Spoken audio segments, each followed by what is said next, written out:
Giovani, buongiorno e ben ritrovati sul canale di Neapolis 1926. Per prima cosa iscrivetevi al canale, è gratis. Signori, in descrizione gruppo Telegram con notizie H24 sul Napoli, completamente gratuito. Lo trovate in descrizione. In descrizione, se passate, trovate anche il secondo canale, ovvero Diego e Babbo. Dai che dobbiamo arrivare ai 1300 iscritti, fateci un salto, mi raccomando, non vi costa nulla.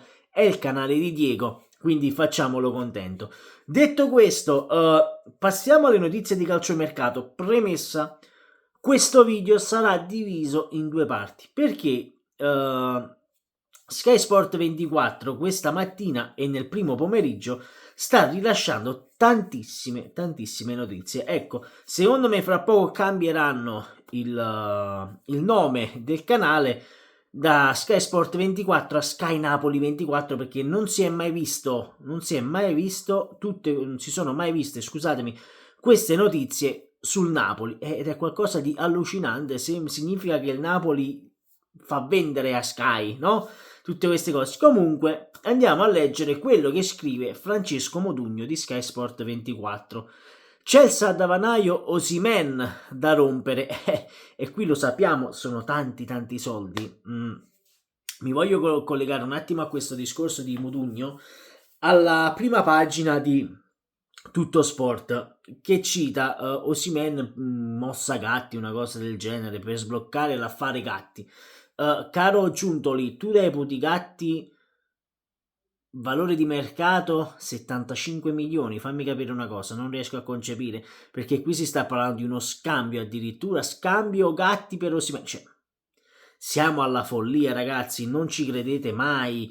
Non credete a questa storiella che sta mettendo in giro tutto sport, perché il Napoli, se vende Osimhen, lo vende senza contropartite. L'abbiamo visto quest'inverno a gennaio con la vicenda Kvaratskhelia Paris Saint-Germain, ovvero il Paris Saint-Germain voleva mettere a disposizione del Napoli 2-3 giocatori e pagare una piccola parte del cartellino di Kvisa Kvaratskhelia, e poi non è successo. De Laurentiis è sempre netto, lo vuole il giocatore, soldi, non contropartite. Ecco, quindi già la vicenda Gatti-Napoli la escluderei a prescindere, poi dopo tutta questa cosa, no? Quindi escludiamola. 75 milioni di clausola valida solo per l'estero. In Arabia possono farlo ricco e lui è tentato. Più che in Premier, dice, o Barcellona e Juventus. Osimhen un po' di più di Kvara. Soldi più soldi in teoria. Praticamente dicono anche in Arabia, l'Arabia lo può far ricco a Osimhen, e lui è tentato. È tentato di andare in Arabia Saudita perché lo sa. Facendo la scelta di andare a giocare in Turchia al Galatasaray, hai pochissima visione mediatica, no? Diciamo così. E quindi ecco, ragazzi, Patrick Schick, come Piontek se non erro, era il capocannoniere, quindi rendetevi conto della difficoltà che c'è in quel campionato. Ecco, si è parlato anche nei giorni scorsi proprio di Barcellona, ma qui si sta parlando veramente di Osimhen che vuole più soldi. I soldi chi te li può dare? Gli arabi. Detto questo, continua Francesco Modugno, dice Gatti sarebbe un colpo, ma anche Buchema ha lo status giusto, un terzino destro in più alto, è un altro talento da aggiungere a centrocampo, dice il buon Francesco Modugno. Poi Frattesi è un bel pensiero, il futuro di Anghissà è ancora incerto, e anche qui ne abbiamo parlato dei giorni scorsi, ragazzi, proprio di questa vicenda legata al rinnovo di Anghissà, che non sembrerebbe arrivare in questo momento in casa Napoli, e quindi in Napoli si guarda intorno. Frattesi era già stato, diciamo, scelto da Antonio Conte quest'inverno nel mercato di gennaio per provare a dare rinforzo al centrocampo. Poi è arrivato Billing e quindi il Napoli si è fermato con l'entrata di Billing. Io ribadisco,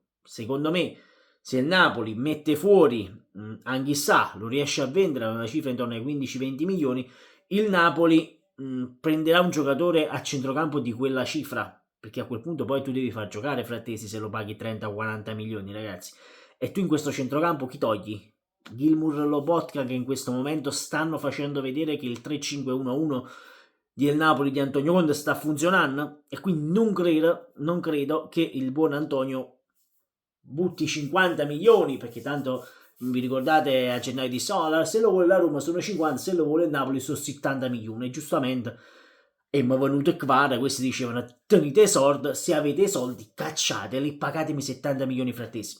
Con tutto rispetto Marotta, ma secondo me l'occhio che guardavi in quel momento stavi guardando qua, non stavo guardando frattesi, poi senza discriminare nessuno, ci mancherebbe altro, diciamolo, perché sennò qualcuno si offende. Gianluca Di Marzio sul suo social e poi tramite Sky Sport ci dice Napoli per la porta, piace Milinkovic-Savic del Torino per la prossima stagione, e qui si torna anche del rinnovo di Meret, perché anche il rinnovo di Meret sembra in bilico in questo momento in casa Napoli, e quindi il Napoli si inizia a sondare qualche altro portiere. Dice Gianluca Di Marzio, tutto questo potrebbe avvenire a prescindere dal rinnovo di Alex Meret, in cui il rinnovo è ormai alla fase finale, dice. Mancano infatti gli ultimi accordi con l'entourage, saranno 2 più opzioni per il calciatore italiano, quindi la trattativa Meret in questo momento si è sbloccata, anzi oggi è anche il compleanno di Alex Meret che compie 28 anni, auguri caro Alex, e staremo a vedere. Quindi in questo momento, poi ho sentito anche Sky oggi, sempre Modugno se non sbaglio collegato da Napoli, ha detto sì, Milinkovic-Savic potrebbe arrivare, come ci conferma Gianluca Di Marzio in questo momento, potrebbe arrivare anche se puta caso Meret non dovesse firmare il rinnovo con il Napoli, Meret uscirebbe, entrerebbe Milinkovic-Savic. Altra cosa che ha aggiunto già Francesco Modugno, pardon, faccio un casino questi nomi allucinante, ma credetemi, non è semplice stare dietro le fonti di tutto, perché io poi lo sapete, cito sempre la fonte, mi piace citare la fonte perché sennò dice tu stai dicendo le stronzate. È capitato anche con Neres, quando disse con McTominay vi ho detto guardate c'è questo e questo dicono che è fatta, in effetti quel video andò quasi virale, fece più di 10.000 visual, perché fui uno dei primi a credere a quella notizia dove diceva McTominay ha già firmato, non vi preoccupate, e io uscii in anticipo rispetto a tutti gli altri youtuber napoletani e feci il botto con quel video. Era solo per dirvi perché cito le fonti. Dice Francesco Modugno, anche se Meret dovesse rinnovare con il Napoli si guarda Milinkovic-Savic per fargli fare anche il secondo portiere. A Napoli non c'è problema, però dovremmo vedere se poi Milinkovic-Savic accetterà, come cazzo si dice, la proposta del Napoli di fare il secondo a Meret. Ecco, Milinkovic-Savic qualche cappella la fa durante la stagione, diciamolo come la fa Meret, però Meret oramai ha la fiducia di Antonio Conte, però potrebbe essere messa in discussione da parte di Milinkovic-Savic la titolarità da parte di Meret. Giusto per concludere, se dovesse arrivare Savic, questa è una cosa che mi ha domandi, poi se qualcuno di voi mi sa rispondere nei commenti mi faccia sapere.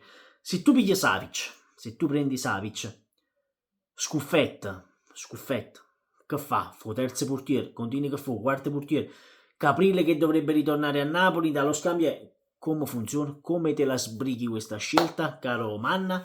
Vabbè, noi ci vediamo alle ore 18 con la seconda parte di tutti gli aggiornamenti di calciomercato. Fatemi sapere la vostra qui sotto nei commenti, sempre comunque Forza Napoli. Mo vi saluto che dobbiamo andare a registrare l'episodio di FC25 con Diego. Il Napoli vincerà lo scudetto. Iscriviti al canale, ciao io. Mi raccomando, Diego e Babbo in descrizione, passateci 1300 iscritti, non ve ne chiedo 10.000, 1300.